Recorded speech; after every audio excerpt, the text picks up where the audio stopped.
Hi folks, so in this video what we're going to be doing is some short answer questions that primarily revolve around involve the area of junior cycle graphics and specifically under the area of division of a line. Okay, so these questions often like to crop up in a short answer question on a junior cert graphics paper.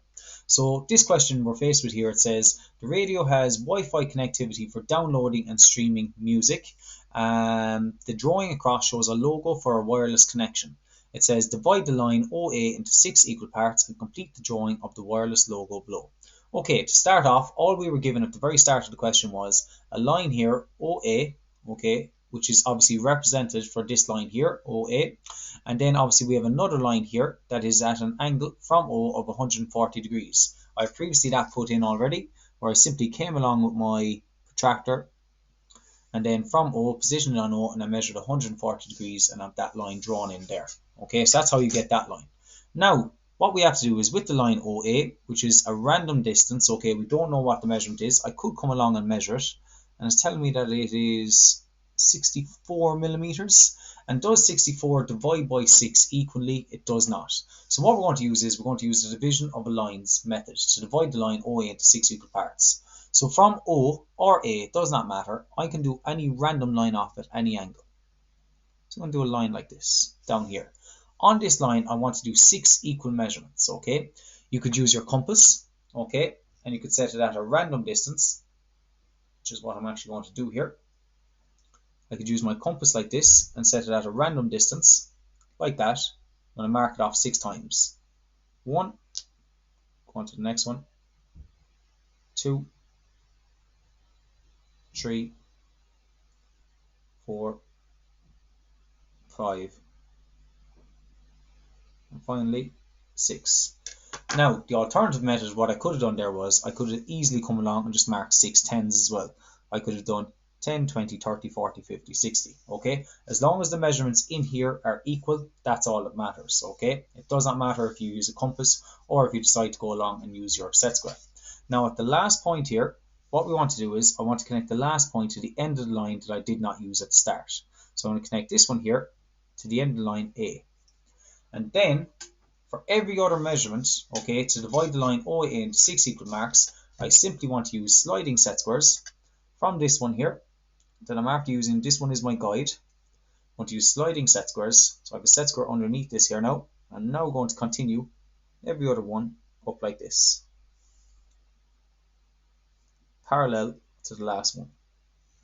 And it has to be from the 6th one. Okay. So continue on with that. There's this one. And finally, the last portion right there. Okay. Having divided this line here into 6 equal portions, now that I've used the last one connected to A and then I did sliding set squares, the line OA is now divided up into 6 equal portions as well. So now we have to reproduce this drawing here. So using O obviously as my arc point or my compass point, I'm now going to swing an arc from here up to here like this. Exact same with the next one.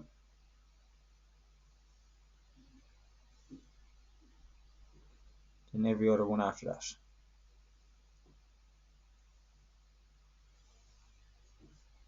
And here's the 4th one. So there's the 4th one, the 5th, and finally the 6th one. Using a pen here is a little bit awkward, but I should be able to manage. There we go. And then just having in the details that are important to the drawing in this case.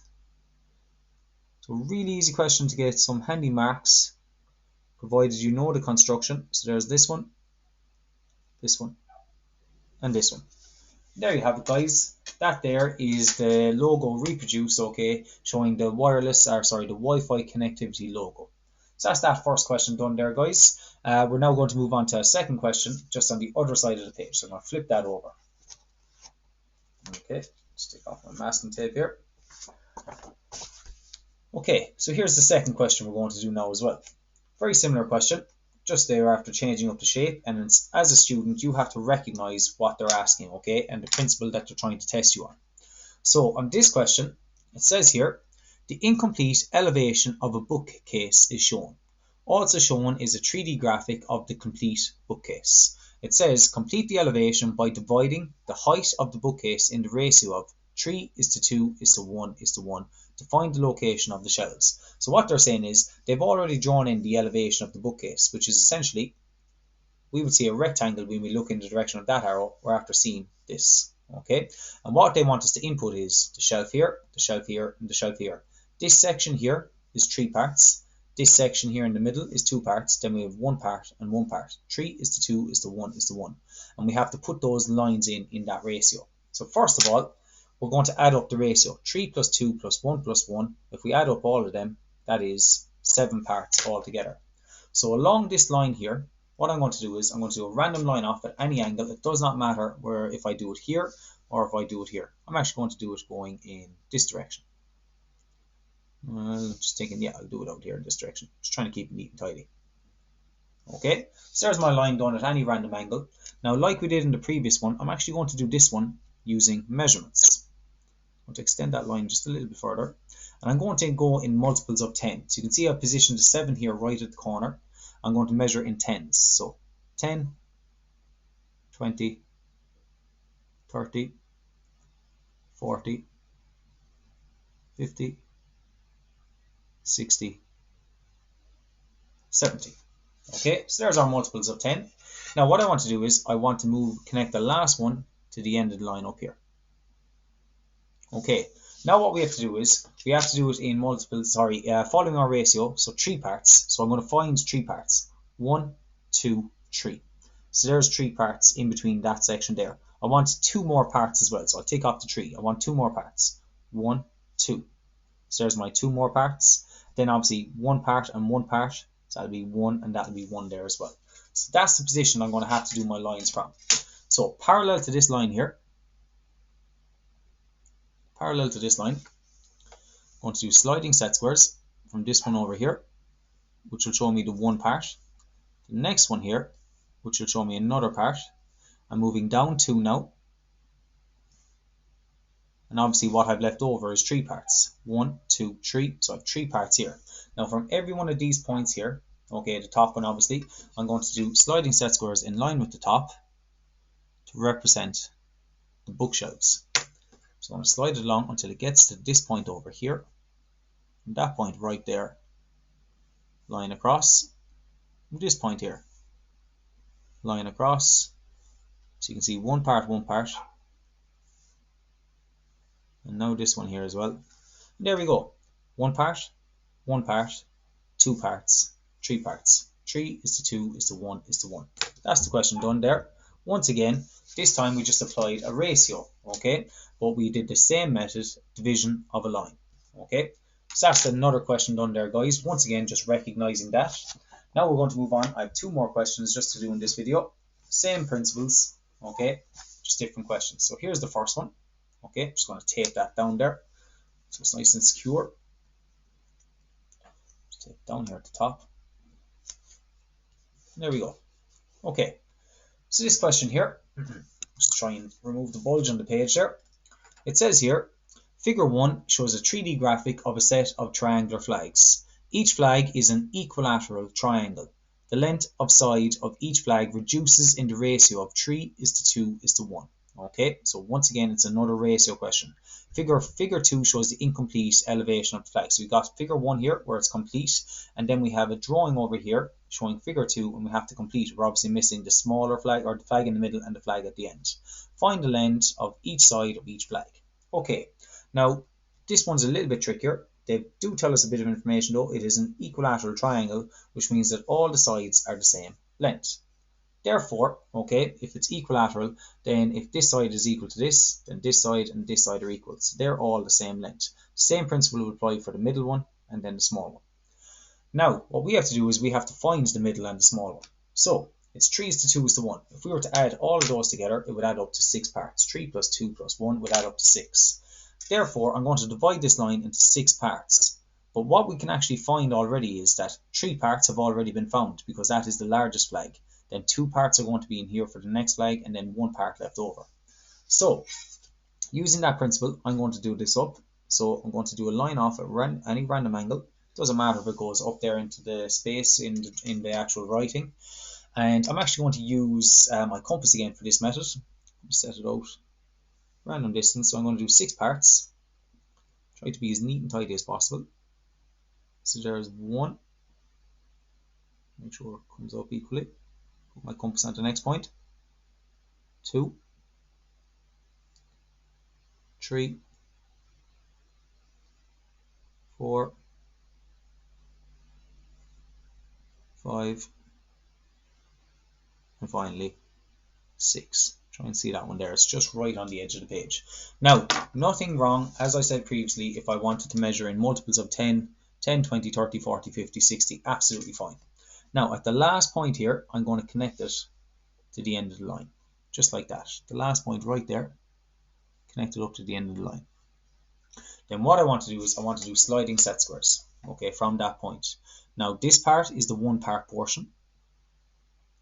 And then the space that I've left should be 2 parts. So hopefully at this one here, it should line up with this point, and we'll see. And you can see that it does. Perfect. Happy with that. Okay. So therefore you can see we've got 3 parts, 2 parts, and 1 part. 3 is to 2 is to 1. So my 1 section is here, my 2 section is here, and my 3 section is here. Now, in regards to actually finishing it off, well, the good thing is, once I have the 2 parts flag, I have the distance for the length of one side from here to here. Okay, because it's an equilateral triangle. If I swing an arc from this point here, and then another arc with the same distance from this point here, that there is the point for my middle triangle. So that's this portion done. Okay. So there's that part. Now that I have the distance also for the last part of the flag, the 1 part portion, because it's equilateral, once again the same rule will apply. I swing an arc inside here, and then come to the point over here, and swing an arc once again. Where those 2 arcs cross each other, will identify to me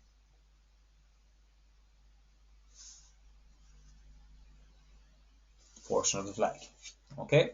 There we have it, guys. That there, another ratio question, okay, but just applying it then obviously to our understanding then in this question included triangles. Now the last question we're going to do, where it's going to use another little bit of our understanding of a division of a line, is down here. So I'm just going to move this up, and there we go. This is the last question we're going to do in this video. 4 different examples there, plenty to get by and practice with for any mock or exam paper that you're preparing for. Now, in this question it says, figure 1 shows a line of triangular flags. So we can see those lines there, where there's a little gap between each one. 1/3 of the area of each triangle is shaded as shown. So you can see here, if we just take one triangle here, one bit here is after being shaded inside there. Okay. Figure 2 shows the outline of a similar triangular flag. Okay, it's obviously been enlarged though because the scale of it is bigger. But what we have to do is divide the area of the flag in figure 2 to show the shaded portion. So if I was to take these flags here, which are kind of at an angle, and kind of straighten them up, okay, so if you'd imagine the shaded portion is what we're trying to reproduce from this point here, or I'll say this one, will be equivalent of this one. And I'm trying to find a portion of the flag along here that I'm going to shade in. Okay, so essentially along this line here, I want to divide this line into 3 equal parts, because once I find one of them, I can connect it up to here and I can shade it in. That's essentially what they're asking us to do. So this line here I want to divide into 3 equal parts. So from here I'm going to do a line at any random angle out. This time I'm going to do multiples of 10 once again. Okay, as long as it's equal you can do multiples of 20. So 10, 20 and 30.